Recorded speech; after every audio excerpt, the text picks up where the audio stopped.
We have much more for you in our next half hour of news. The making of a president. Barack Obama can thank, in part, young voters and the internet. See how and why coming up all new at 5:30. Also, praise, pride, and hope. That's the reaction to Obama's victory around the world. See how the president-elect has already brought about change. We'll also have this story. The youth vote. I'm CBS 4's George Estevez inside a South Florida classroom to tell you how these kids prepared for the election. They're 8, 9 years old, and they voted. How'd they vote? That story coming up. It's all new at 5:30. And it starts right after the break. From Miami-Dade, Broward, and the Keys, this is South Florida's CBS 4 News. Right now at 5:30, online for Obama, how the youth vote and the internet helped put him over the top. Good evening, everyone. I'm Elliot Rodriguez. And I'm Erica Von Teal. It took voters of all ages and ethnic backgrounds to propel Barack Obama into the White House. But it was Obama's unique way of bonding with young people that has some calling him the nation's first internet president. CBS 4's Shari Williams is live on the UM campus in Coral Gables with the story. Shari. Well, Erica, young voters were able to feel connected to Barack Obama thanks to instant communication via the internet. Of course, they logged on to computers as well as used their cell phones, all to feel really engaged in this process.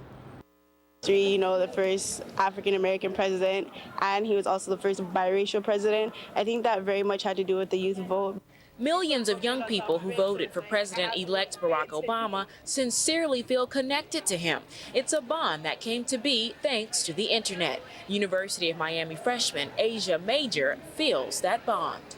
I got at least 15, 20 text messages, phone messages, emails. Results and exit polls show there was a big surge in voters 18 to 29 years of age, with Obama taking 68% of their votes to John McCain's 30%. The 47-year-old did it by using savvy websites like YouTube, MySpace, and Facebook. And from there, he created his own site, myBarackObama.com, launching a massive organizing tool and fundraising machine. All we had to do was go online, send out a message to our members, and it was like that. But the youth vote was so big is because we're really connected online. The internet so vital to Obama's campaign that once declared the winner, he chose to thank his online supporters first. He sent this email out, which in part reads, "I'm about to head to Grant Park to talk to everyone gathered there, but I wanted to write to you first. We just made history." University of Miami senior Laura Simon received that email and says it meant a lot. It was pretty significant, and it goes to show how important the internet is and how he decided to reach out to us like via the internet before actually going out and talking to all those people. And so for these young people, they say the internet is the new way of doing politics. For them, they say it is hard to imagine a president being able to make it to the White House without the web. We're live in Coral Gables. Shari Williams, CBS 4 News. Shari, thank you. Some Obama supporters got a cold reception when they brought their enthusiasm to work today. Several employees at the IRT call center in Lauderdale Lakes say they were told they could not wear Obama buttons and Obama T-shirts on the job. The employees said they just wanted to be patriotic. They're saying that's political, and we shouldn't be able to wear political shirts, but I feel as if that is not political anymore because he's our president, and we should support our president. A company spokesman later told CBS 4 News that its dress code calls for shirts and collars. Thousands of Obama supporters celebrated for hours overnight across South Florida. This was a scene off of Dr. Martin Luther King Boulevard in Liberty City. Bumper-to-bumper traffic, people waving Obama banners, sitting on top of cars, and even hanging out in vehicles. Truckloads of people shouted and screamed Obama's name as they cheered the first African-American president of the United States. It's history. I must say, it's history, baby. I love it. I love it, and I love it. This is the kind of hope that Obama, president-elect, has engendered. He has reached people from the White House to the outhouse, and he has reached people across the whole socioeconomic stratosphere. A lot of people with hoarse voices today. City of Miami police watched as Obama supporters celebrated peacefully. Good to see. A sea of supporters partied through the night at Jungle Island in Miami. 1,000 people were expected at the official Democratic watch party, but the crowd exceeded that number. Obama is the third Democrat to carry the state of Florida in 3 decades, along with Presidents Carter and Clinton. And in Fort Lauderdale, hundreds of supporters danced the night away right out on the street.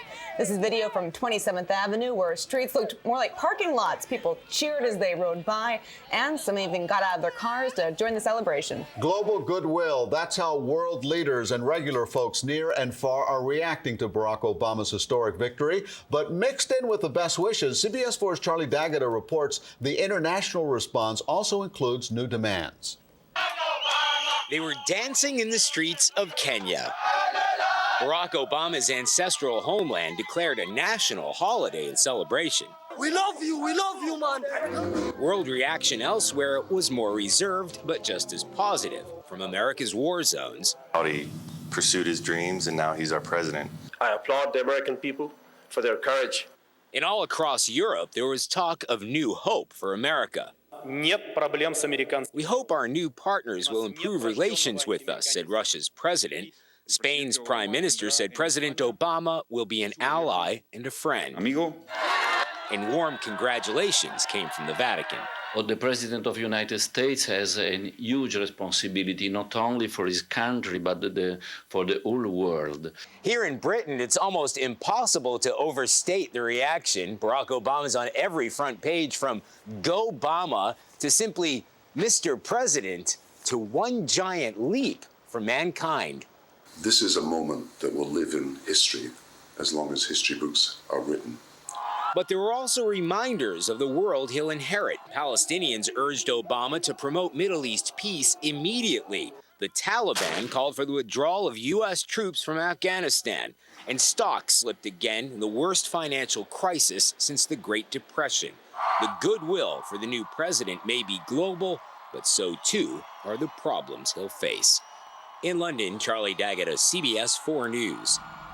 Of course, the results of yesterday's election were truly historic, but some of the trends behind the vote could lead to major changes in American politics. Yeah, they certainly could. Just who voted for Barack Obama and why, and what happens next for the Republican Party. Let's get some insight right now from our commentator, Jim DeFede. First of all, who made this victory possible? It was a coalition, and that's the thing to really keep in mind, is it was a coalition. We've talked about the Hispanic vote. We're going to talk about that again later. African Americans certainly not only turned out in record numbers, but also the intensity of their vote was key. But here's one other fact that hasn't gotten a lot of attention so far today. Barack Obama received 43% of the white vote. That is better than John Kerry received. It's better than what Al Gore received, and it's matched only by Bill Clinton when he was elected president. The only Democrat to receive more white votes than Barack Obama was Jimmy Carter in 1976. So you can tell right away that this is a broad appeal. Of course, he won among women. He won among Jewish voters. I know there was a lot of talk about how, would Hillary voters support Barack Obama? 85% of Hillary supporters came home to Barack Obama. So this was a widespread appeal. Okay, now what happens with the Republican Party after this defeat? Well, the Republican Party, you're already seeing a lot of circular firing squad. This is a really bad time for the Republicans right now. They ran a base campaign. In other words, they decided to run an election appealing directly to their base. That didn't work. Their base is shrinking. It's smaller. Democrats outnumber Republicans. We saw that here in Florida. 700,000 more registered Democrats in the state of Florida than Republicans. That's why Barack Obama won here. Plus, he had a better organization. The Republicans have to really analyze what they want to do from here. The Hispanic vote is key. They've already lost the black vote. They've lost that for generations. They're on the verge of losing the Hispanic vote as well, because that broke so overwhelmingly for Democrats this year. A lot of people think this is George Bush's legacy because his popularity is so low, but it goes beyond that. It really does. Okay. Thank you, Jim. Thank you. Still ahead, President-elect Obama's rise to fame. Yeah, his big win yesterday isn't the only thing that will put him in the history books. We're going to take a stroll down memory lane after the break. And later at 5:30, what's new at the Metro Zoo? Plenty. In 15 minutes, we have your first peek inside the new exhibit that comes direct from the Amazon. Also, for the first time in decades, the majority of Hispanics in Florida, as you heard from Jim DeFede, voted for a Democrat. Reaction and perspective on the Latino vote at 6. News covering Wall Street. What happened today, what to expect for tomorrow, and how it all affects your life in South Florida. CBS 4's Al Sunshine, part of the For Your Money team, only on CBS 4 News. We can't say it often enough. America made history yesterday and elected this nation's first African-American president. During a grueling 2-year campaign, Barack Obama became a household name. But before that, who had really heard of Barack Obama? He rose from relative obscurity to political superstar in a relative short amount of time. Tonight, we take a look back at how he did it. I owe a debt to all of those who came before me, and that in no other country on earth is my story even possible. I have thought about the possibility, but I have not thought about it with the seriousness and depth that I think is required. I stand before you today to announce my candidacy for President of the United States of America. You have done what the cynics said we couldn't do.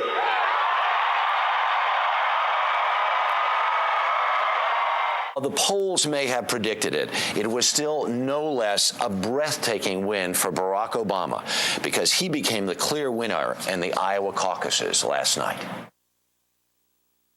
I was fighting these fights. I have never had a candidate who inspires me the way people say that my father inspired them. But I do now. They can't wait to see you. They can't wait to hear you. But there is one thing on this February night that we do not need the final results to know. Our time has come. For the first time in my adult lifetime, I'm really proud of my country. Who cares about what a poor black man has to face every day in a country and a culture controlled by rich white people. Barack Obama, the first African American to have a serious chance of becoming president, today addressed the race issue head on. And yet to wish away the resentments of white Americans, to label them as misguided or even racist without recognizing they are grounded in legitimate concerns, this too widens the racial divide. Thank you. Several top advisors are suggesting to Hillary Clinton that she stay in through West Virginia, Kentucky, and Oregon, and then in 2 weeks, gracefully bow out. I'm staying in this race until there's a nominee. Thank you, boys. By the end of this week, Barack Obama will be over the top and will be able to claim victory. Because of you, tonight I can stand here and say that I will be the Democratic nominee for the President of the United States of America. Today, we are coming together to elect Barack Obama as the next President of the United States. The next Vice President, Joe Biden. With profound gratitude and great humility, I accept your nomination for presidency of the United States.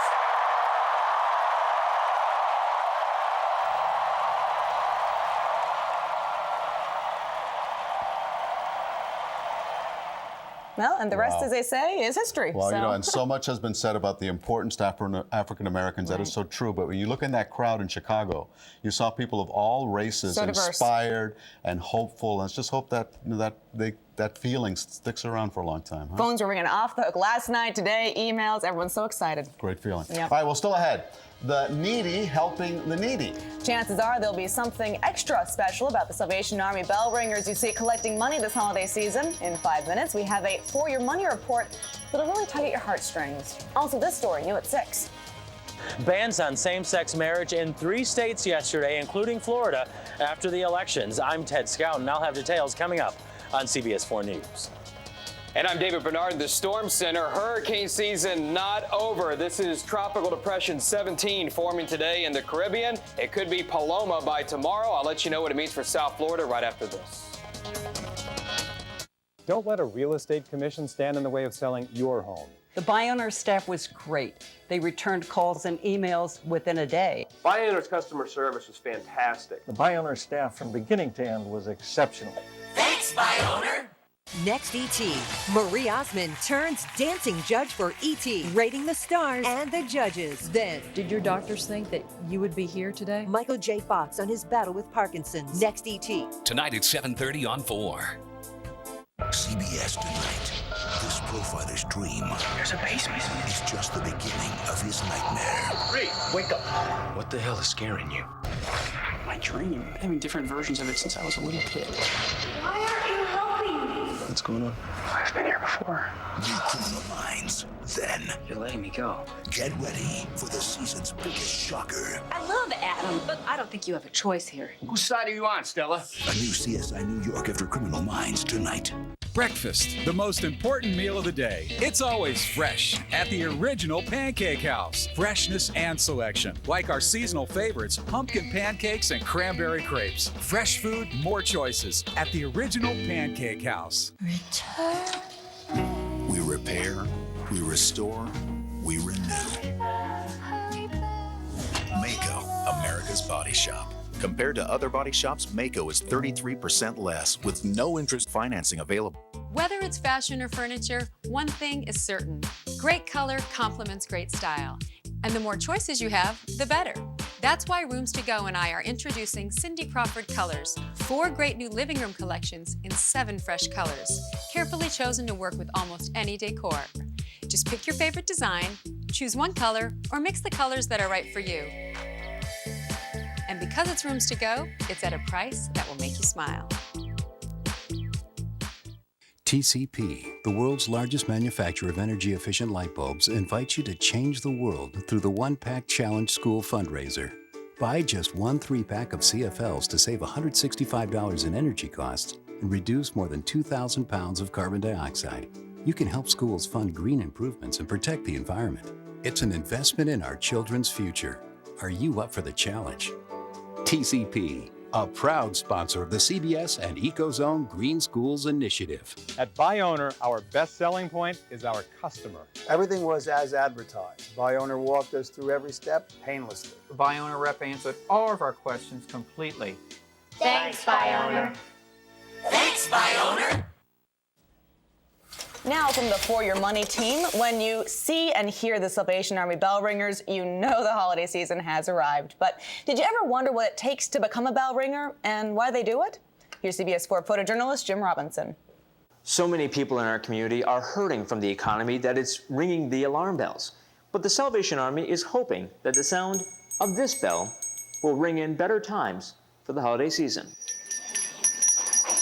They ring in the holiday season every year. Red kettles, shiny bells, and friendly faces hoping you'll donate a little money for the cause. Even if it's a dime or a nickel, it all adds up. It's quite a job for bell ringers, and some do get paid $8 an hour.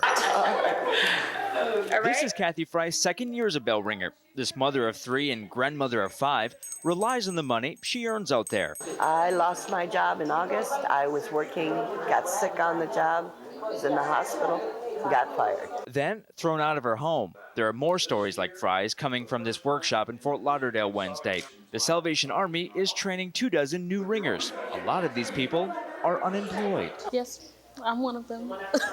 Nadia Scales Blue says she can't explain to her 3- and 5-year-old again that they may not have a Christmas. They just don't understand that I don't have a toy. I got nothing for Christmas. Santa brought me nothing. To know that what I'm doing is going to help them or brighten a little child's Christmas, is the best reward you can get. A big reward for a small commitment. Kathy Fry sees the bigger picture. It's not really about the money. It's the joy of seeing the smile on little kids' faces. Smiles Nadia Scales Blue hopes to see on her children's face this year, helping others to do the same to their children. This is the official bell, and you want to ring it, and when somebody puts money in your bucket, you say thank you and God bless you. It's all about technique, I'm being told from the folks here at the Salvation Army. They're hoping to raise about $150,000. In Fort Lauderdale, Jim Robinson, CBS 4 News. Wow, got to keep them in mind this holiday season. You always stop and drop something. Always have at least $1 in. Just $1 here and there, I think, goes a long way if everyone did it. It all adds up. Yep. Well, right now we have our attention on the tropics, right, David Bernard? We sure do. It's so beautiful out there. The season's here and everything, but the hurricane season is still here as well. And this does happen in the Caribbean this time of the year. This is our first advisory on Depression 17. It's 115 miles southeast of the Honduran and Nicaraguan border, drifting northwest at 5 with 30-mile-per-hour winds. Now, let's take a look at the future track and intensity to see what, if any, impact this might have on South Florida. By tomorrow, there's the possibility this is Tropical Storm Paloma and then possibly a hurricane around the Cayman Islands on Saturday, and then approaching potentially the Cuban coastline as we go into Sunday, and then we move on into Monday. But look at the cone. The western side of this cone comes all the way up into the Florida Strait, so there is the potential that the storm doesn't go far to the south, but comes a little further to the north. Obviously, that could have some direct impacts on the Keys and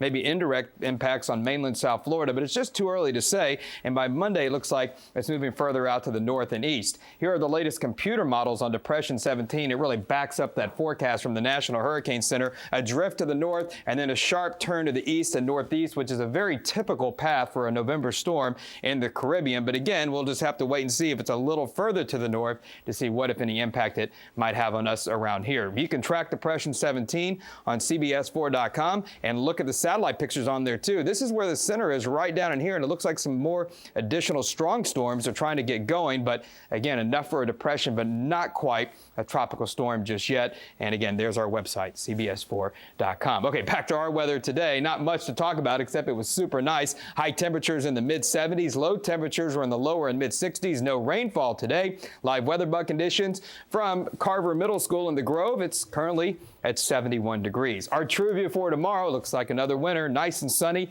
and maybe a little warmer than today. Here's our forecast for tonight. Cooler inland, 57, 64 at the coast. Look for some patchy inland fog like we've seen the last couple of days. Lots of sun, a little warmer tomorrow with a high of 80. Our mold count today was moderate, and pollen was on the low side. So looks good for tomorrow. And then as we go into the weekend, plenty of sun Friday, spotty shower with a weak front on Saturday.